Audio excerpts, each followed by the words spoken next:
보도의 진실과 시청자의 진심을 알아봅니다. YTN 뉴스 FM 열린 라디오 YTN, 저는 프로듀서 김양원입니다. 지난 12일이죠. 검찰이 자본금을 편법으로 충당한 혐의를 받고 있는 종합편성 채널 MBN의 경영진 2명을 재판에 넘겼습니다. 방송사 최고 경영진을 상대로 한 검찰 기소, 지금껏 유례가 없던 일인데요.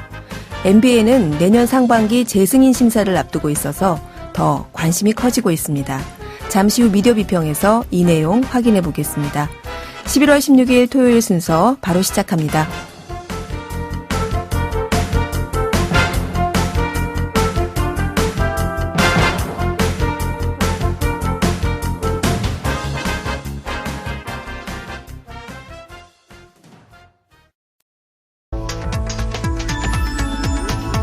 미디어가 전하는 이슈에 대한 다양한 분석과 팩트체크까지 바로 보고 뒤집어 보고 꼭꼭 씹어보기 위한 미디어 비평 프로그램 열린 라디오 YTN.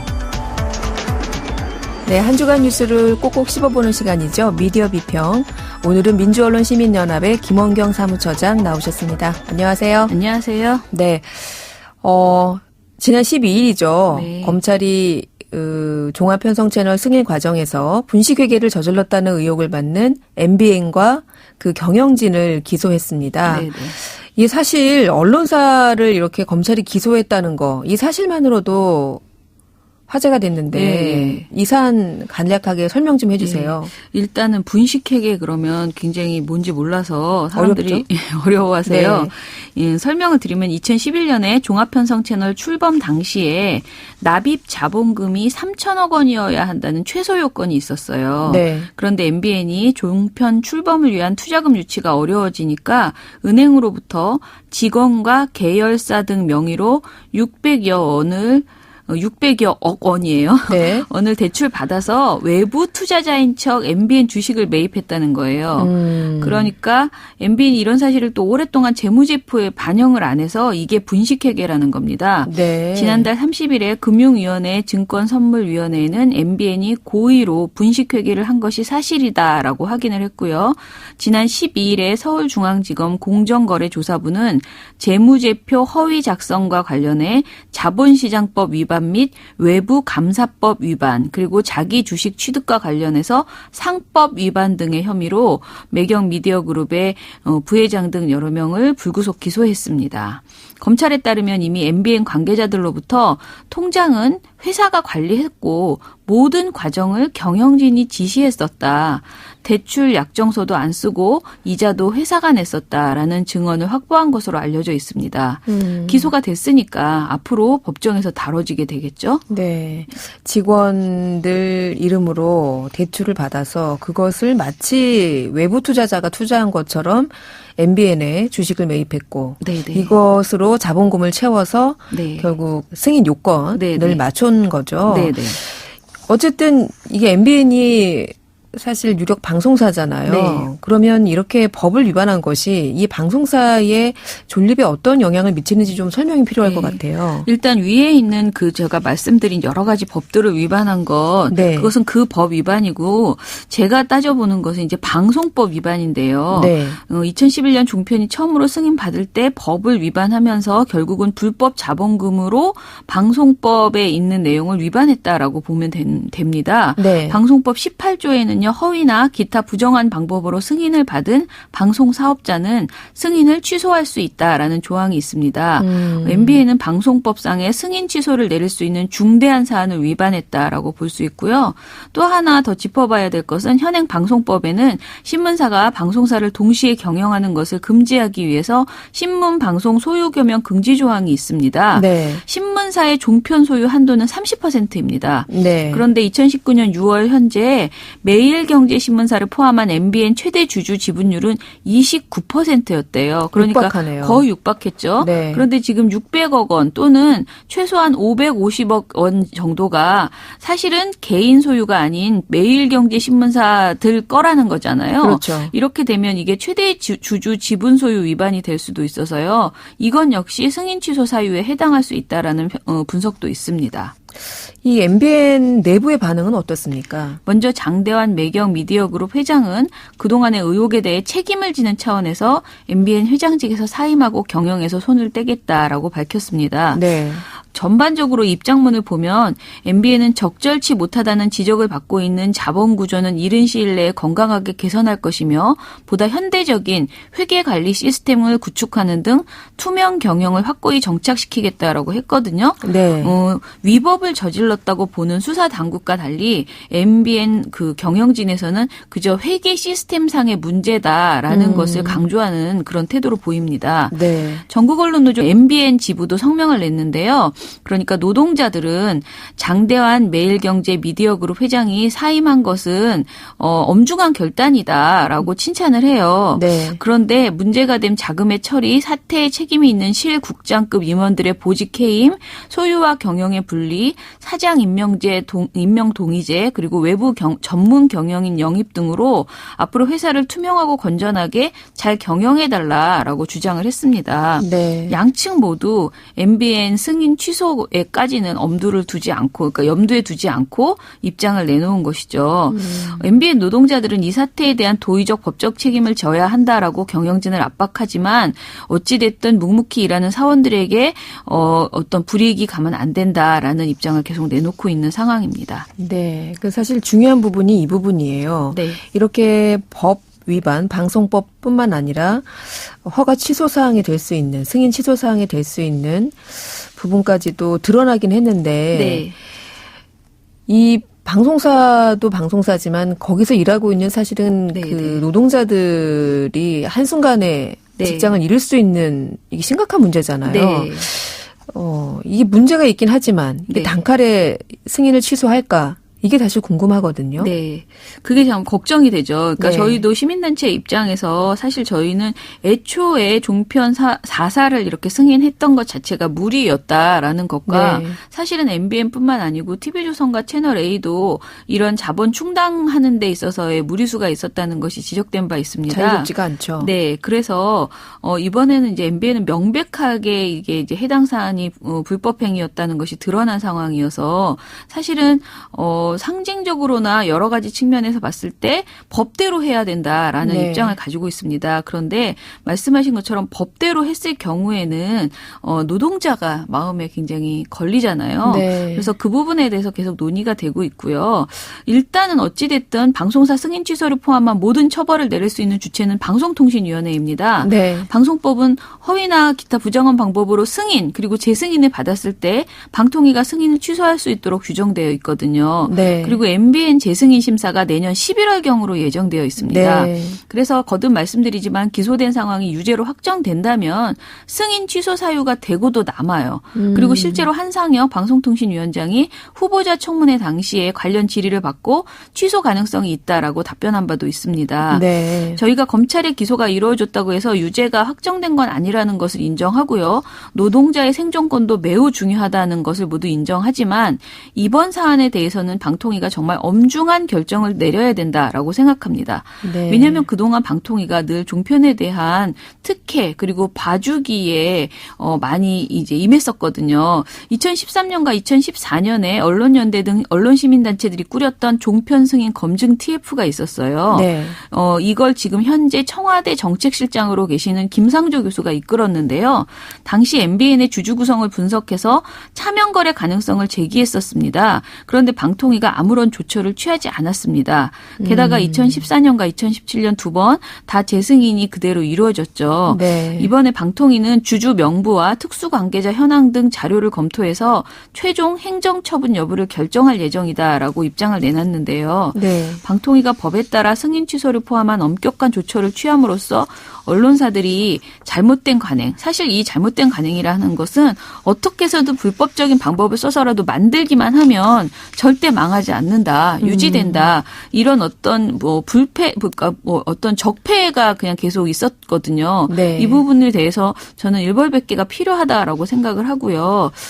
방통위가 허가 과정에서 어떤 문제가 있었던 것인지 하나하나 감사해서 방통위 내부의 책임을 묻는 작업도 필요하다라고 생각을 합니다. 네. 그리고 언론사들이 승인 취소를 받는 경우가 사실 거의 없잖아요. 그렇죠. 그런데 아예 없는 것은 아닌 게요.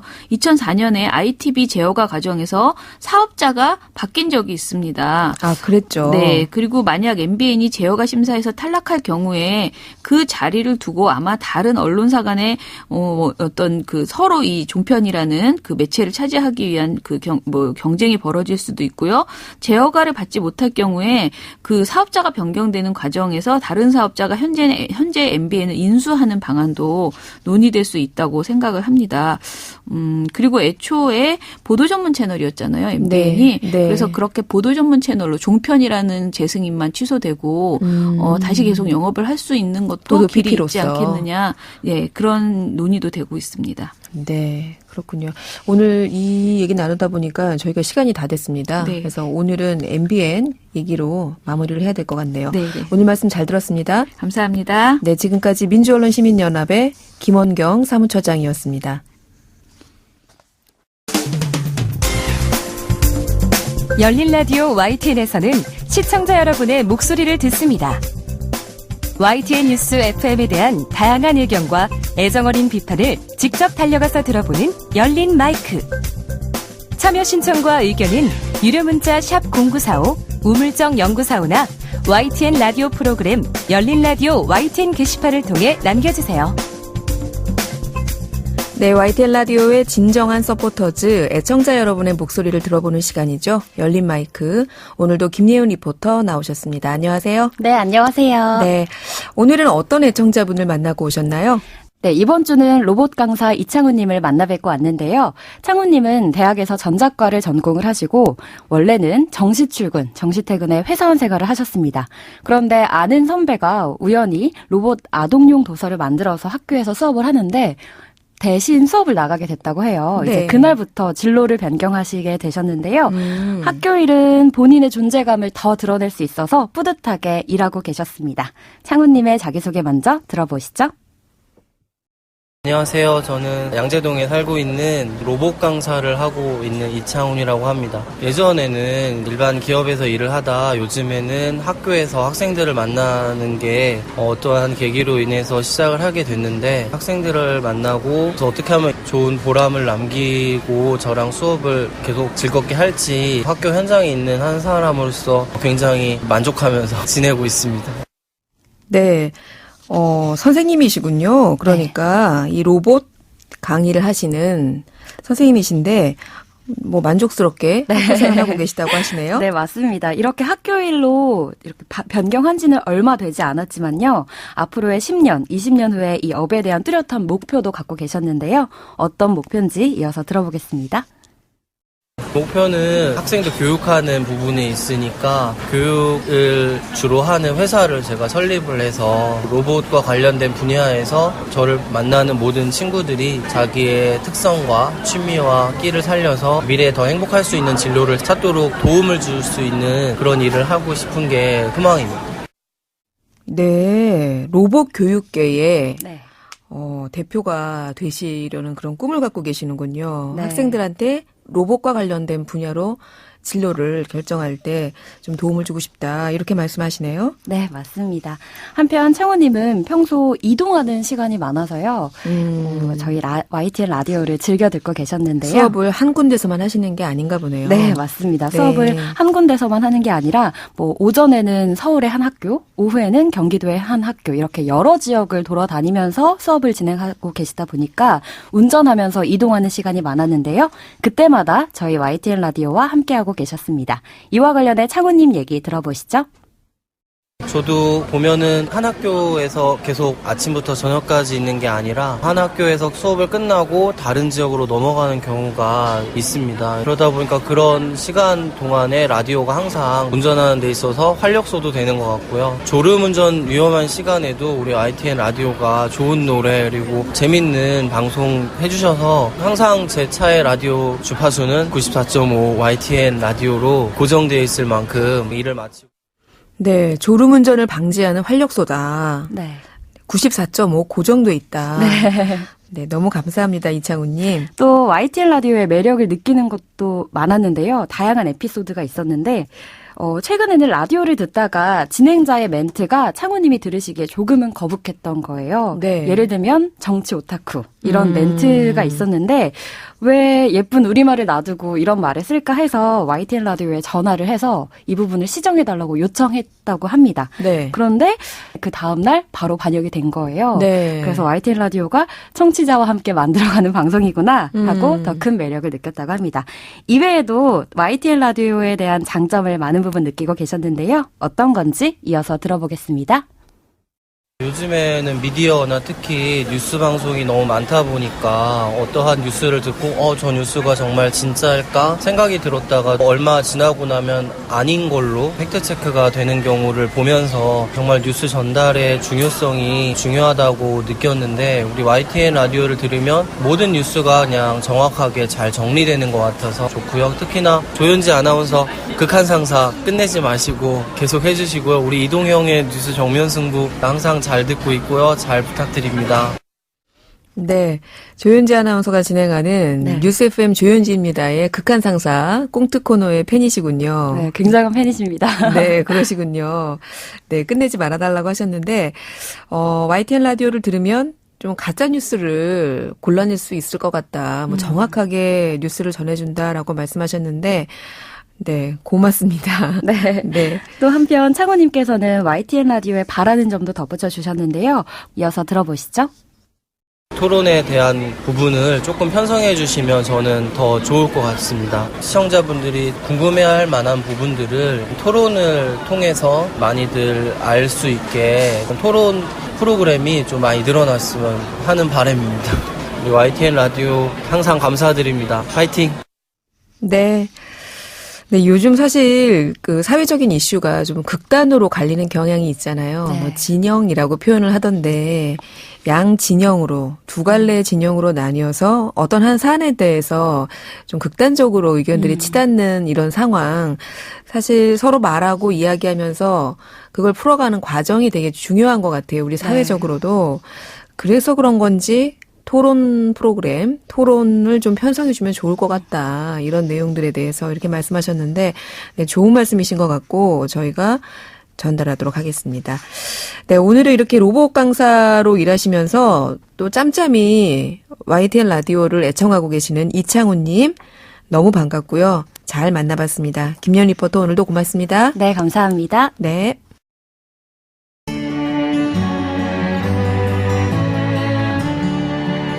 더불어 사는 세상, 함께 살아가기 위한 공동체의 가치와 나눔의 의미를 생각해봅니다.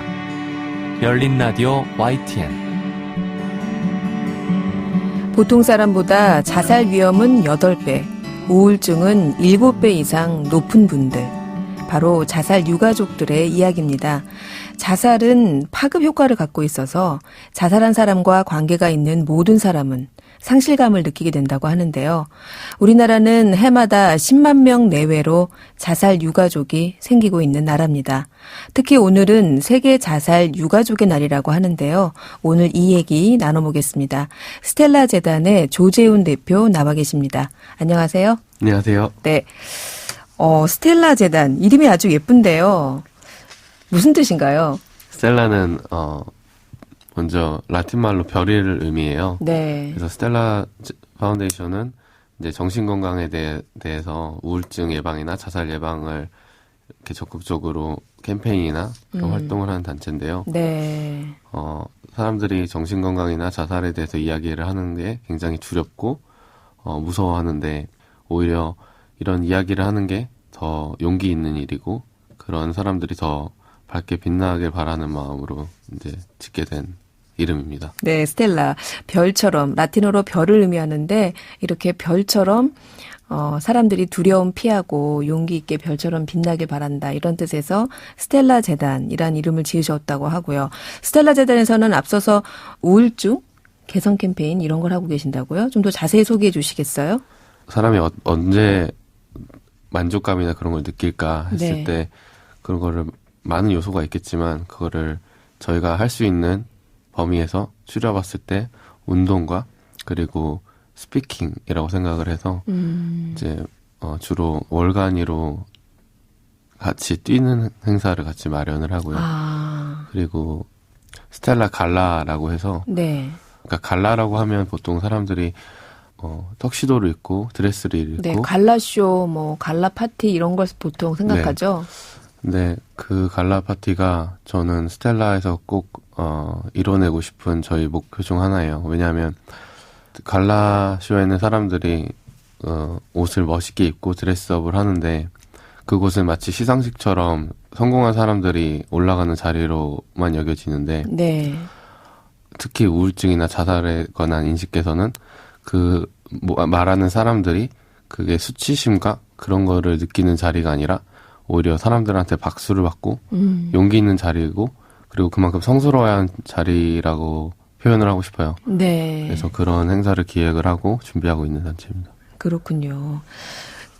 지난 9월 10일이 세계 자살 예방의 날이었는데 이때 이 스텔라 재단에서 한국 최초로 Are You OK라는 행사를 진행하셨더라고요. Are You OK? 어떤 행사였습니까? 네, 말 그대로 너 Are You OK? 너 괜찮아? 라는 날이었어요.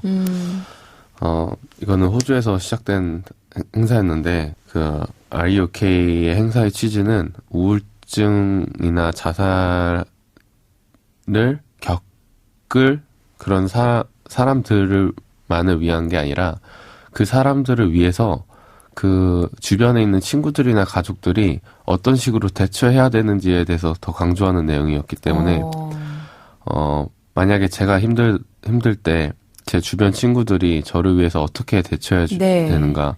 그러니까 당사자뿐만 아니라 주변 사람들이 어떤 식으로 그 사람을 도울 수 있고 의사나 전문가뿐만 아니라 일반 사람들이 그 주변 사람들을 도울 수 있는 거에 대한 가장 기본적인 거를 예쁘게 알려주는 그런 행사였기 때문에 되게 많은 사람들이 함께 참여할 수 있는 그런 인식 개선 활동 운동이었다고 생각을 해요. 네. 너무 좋은데요. 보통 우리나라의 이런 자살 예방 정책이나 이런 것들의 문제점이 이게 개인의 문제로만 치부하다 보니까 우울감을 느끼십니까? 그러면 이렇게 하십시오. 그 개인한테만 자꾸 어떻게 대처라는 얘기를 하잖아요. 근데 사실 더 중요한 거는 주변 사람이 좀 이상한데? 라고 느낄 때 가족이나 친구, 그 주변에 있는 사람이 어떻게 손을 잡아주느냐, 어떻게 말을 한마디 해주느냐가 그 사람을 정말 지옥에서 구할 수도 있고 아니면 손을 놓쳐버릴 수도 있는 그런 상황이라는 생각이 제가 많이 들거든요. 지금 말씀하신 거 들으니까 참 좋은 컨셉인 것 같아요. 네, 오늘 저는 유가족으로서 나왔는데 저는 6년 전에 어머니께서 우울증으로 이제 자살을 하셨어요. 근데 그렇군요. 그거에 대해서 제가 어떻게 할 수 있는 방법이 없더라고요.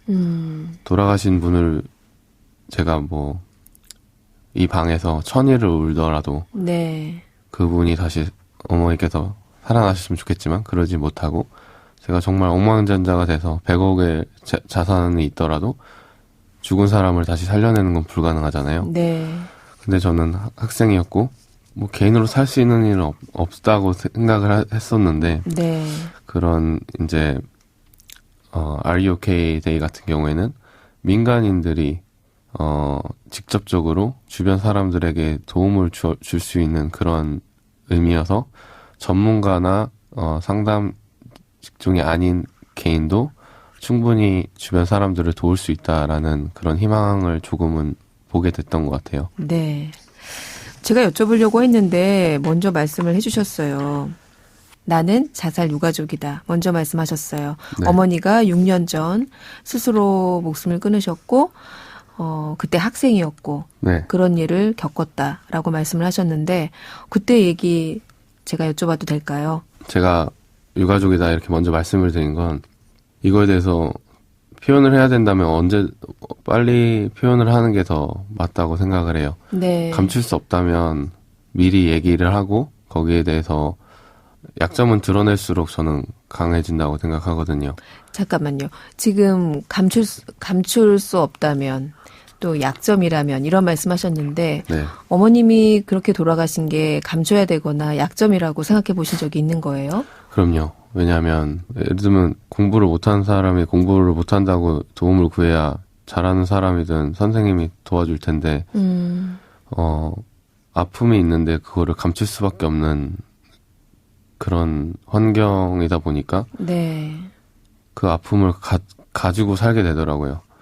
그러면은 그 아픔은 어디론가는 표현이 될 텐데, 그게 내면으로 잠적이 된다면 끊임없이 아플 테고, 그게 다른 식으로 표출이 된다면, 또 사회적으로 되게 이상하게 보일 수가 있잖아요. 네. 그래서 그거는 개인이 먼저 이야기를 해야 된다고 생각을 해요.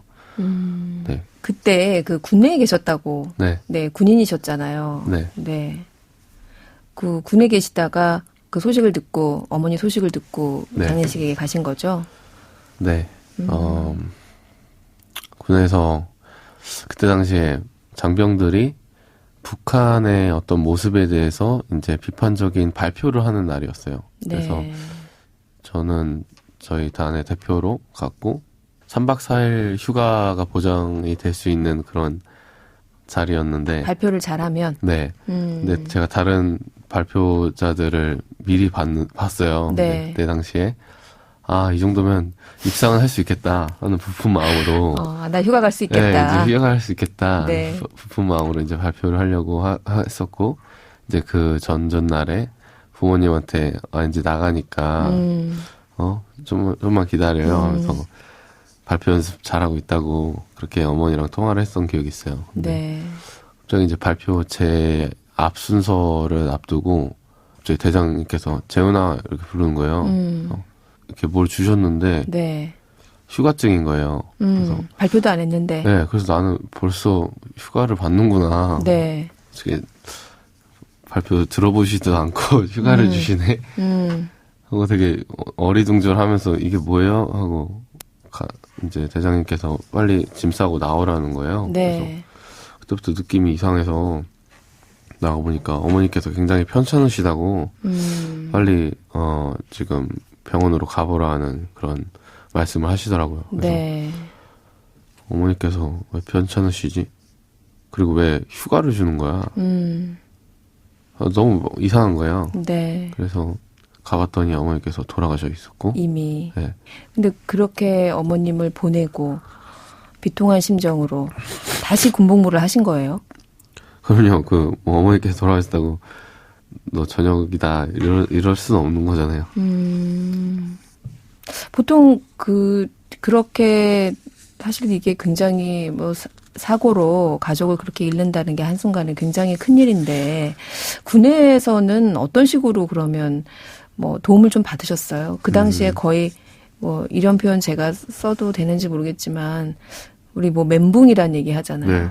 완전히 정말 무너졌을 그런 상황이었을 텐데. 특히 같은 병사들은 대부분 20대 초반 친구들이고 그렇죠.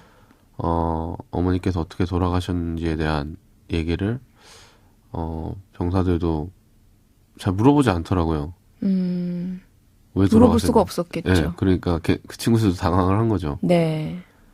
그리고 잘 챙겨주시기는 하지만 이제 부대 일지나 이런 게 있어요. 네. 거기서 이제 제가 봐서는 안 될 걸 봤는데 거기에 제가 관심병사로 이렇게 표시가 돼 있더라고요. 가로 해가지고. 네.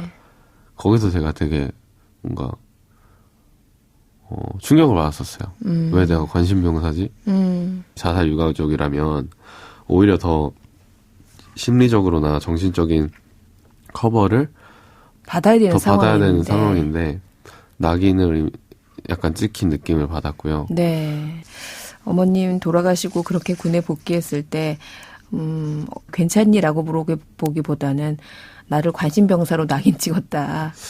네, 근데 뭐 그렇다고 저희 병사들이 저한테 막 못한 건 아니에요. 저는 되게 감사하게 생각하고 그 친구들이 너무 저한테 큰 힘이 되었어요. 하지만 그 사건이 있었을 때 조금 더 군에서 조금 더 전문적인 교육 프로그램이 있었다면 네. 그 친구들도 좀 덜 당황하지 않았을까?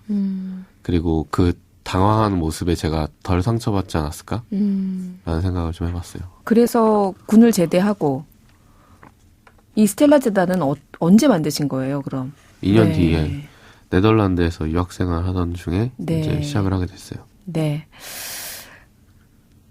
극복이라는 말을 제가 감히 말씀드려도 되나? 그러니까 아직도 극복했다라고 사실은 말하기 어려운 일이기 때문에, 네. 근데 극복이라고 얘기할게요.